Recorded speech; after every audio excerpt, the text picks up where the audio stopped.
Several people have asked me to do transition pictures for Carlos Castaneda. He was the Peruvian-American author who died in 1998, I think, at the age of 72. The only reason I've really heard of him was because Wayne Dyer used to quote from his books a lot in his tapes and lectures and so on. Carlos Castaneda was a man of mystery in so many ways. He lived a relatively reclusive life. Although he came from Peru, he settled in Los Angeles where he studied anthropology and wrote a series of books that contained wisdom and instruction that he claimed came from a sorcerer called Don Juan. And one of the most prominent ideas that Carlos Castaneda had, or that Don Juan had, was that you follow the path in life that has the most heart to it for you. So there are millions of paths you can go down, but you should only go down the one that has heart for you, that is meaningful for you, that gives you a level of joy and excitement. Forget what everybody else is doing. And so it was a sort of philosophy of floating free of the strictures of society. Now, I think drugs were involved in this for Castaneda, but quite apart from that, he was such a mysterious guy. It wasn't his real name. His name was Carlos Arana. He said he never married, but his girlfriend said he did marry. He said he didn't have a son, but actually he did have a son, but it wasn't his. Just a lot of different things that are mysterious about this man. But the main one is that his critics say Don Juan was simply invented. It doesn't devalue the wisdom in any way, but it does make people question whether the source of the information is true. He certainly gave his critics plenty of ammunition over the years for their accusations that it was all made up, but does it really matter if it resonates? Who cares? However, he went to his grave without revealing. So I thought I'd take a look at Carlos Castaneda and see what happened to him after he died. And there he is. When I went into his energy, from this photo, by the way, this is the photo I used. Even some of his book photos are not actually him, apparently. He disguised himself that way too, but I think this is him. And I went in, if it's not, this is the guy's transition I did. And when I did, he had a rope between his teeth and was being pulled along really, really fast. It's like life was leading at this point. He did a dance with life. I think he wanted to explore it all, be a warrior, live in the moment, not worry about the past or tomorrow or whatever. And this kind of showed that he was being dragged by life forward. At some point, he hit a dune or a hill or something. It knocked the wind out of him, so he may have had some kind of bout of illness before he died. But once he had gone through this, he could see his end. There was what looked like the entrance to a mine shaft over there. The rope went into it. That's where he was going, and he knew it. This was the end. He must have died over a period of time. When he got into the mine shaft, there was still a sense that there was an exit. He could go back. He was just exploring, looking around. He was fascinated by this whole experience, particularly having written about life and death. Is it going to be like I said it was going to be? Like Don Juan said it was going to be? But as he went further along, and I guess his illness took hold, the exit was sealed off. And he felt for a moment a little fluttery, like claustrophobic. What am I going to do? He couldn't go back. And the next thing you know, he is stepping out into that symbolic cave I always see. And now here he was. But he was full of wonder and excitement and enthusiasm. This guy not only lived an amazingly fluid life as a mortal, but once he was out of form and into formlessness, that enthusiasm continued.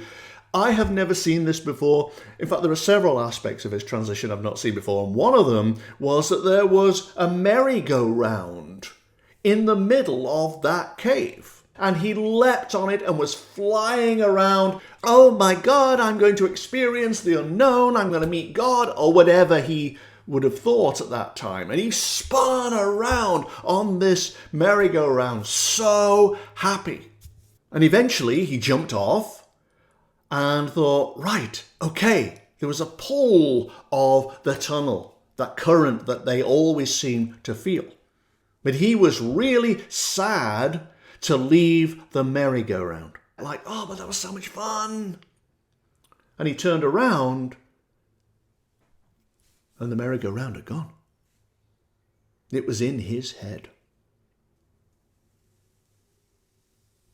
I have a feeling that this guy lived a life of exuberance, of wonder, of awe, of delight. There were ups and downs, as with anybody else's life, but that was the domain that he chose to inhabit. And because he lived that way, with his head among the stars his whole life, this felt constricting now. And he walked away up the tunnel. And for the first time, I felt a heaviness. Like, oh no, that was such a great adventure. Now it's over. He didn't want to go. He didn't want this changeover to happen from boyish, enthusiastic fun and adventure that he'd managed to construct in his life by staying free of the system or whatever he did. He didn't want it to change over to this, which felt like cosmic responsibility. It was a sobering moment. Having written and talked and discussed and explored and researched spirituality, now came the reality of the situation. When he got to the light at the top, the light is always in a kind of cavern thing. This time there was a colonnade around it. This is another thing that was different about him. There was a kind of colonnade around it for reasons I still don't understand, but he leaned against it and surveyed the light. A little breathless, actually. The excitement started to come back. It was almost like he said, "There you are, my beauty. There you are. Dare I do this? Dare I find out the actual truth? Am I ready? Is it going to be different to what I expected?" He didn't move. He just stood there asking in his consciousness these questions. It was very contemplative, self-exploratory, but full of renewed wonder again. The disappointment seemed to have abated, and now he was like, dare I? Dare I know the truth? Now I know many people said this guy just made the Don Juan thing up, and his books were just fiction, really. I can believe that he made them up. I can believe that he invented Don Juan, given the perspective that his consciousness had about this whole transition process, the merry-go-round, the breathless excitement, the disappointment that it was over. Oh no, all that fun is gone. And now this. Am I going to find out the truth? There did seem to be some kind of difference between reality and what he had been peddling in life. He stepped forward, but it wasn't a simple process. This is the third thing that happened that I've never seen before. It was almost like a plank of wood. Obviously, it's not a plank of wood, but it felt like a plank of wood extended out of the light. As if Grace was saying, this guy's never going to come in here, is he? He's so full of the adventure and the excitement and the wonder, he's never going to come in. He's asking too many questions. So an invitation was extended. And I saw him sit on this plank comfortably, excitedly, wondrously,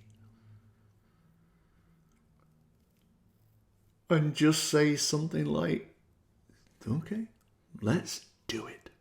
Let's find out the truth. And as I watched, the plank with him on it just withdrew into the light. And he was gone.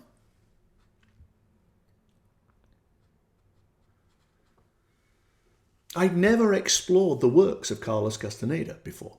I'd heard the quotes from Wayne Dyer and others, but I'd never really explored it. The more I read about him after I'd done the pictures, the more enlightened I felt. I don't think it matters if the Don Juan character was made up or not. I felt so light, so enthusiastic, so invigorated about life, that we can choose to float free. We don't because of tribal mechanisms and our scripts that we follow and the trenches that we walk in and so on. But we can choose to live free if we want to. Society wants us to abandon a certain amount of our sovereignty in order to conform, in order to be a part of the whole. And yeah, that's kind of necessary. We all have to do that. But Carlos Castaneda, in his consciousness, saw things differently. He was a rebel. He was a renegade who said, no, if it doesn't resonate with my heart, if it doesn't have heart in it, I am not doing it. And he was led by that, which essentially is the soul's path. When you're on your soul's path, you feel it in your gut, in your heart. It's a step towards wholeness. When you wander from your soul's path, you're erring. You're wandering off over there. You're not getting where you need to go in this lifetime. Whether he was a phony or whether he was not, Carlos Castaneda had realized something that the rest of us come to a little late in life. That the structures, the strictures, the rules, the containment that goes with being in a tribal society should not be allowed to constrain the soul, the desires of the soul's path. I thought that was amazing. And that's what I learned from Carlos Castaneda.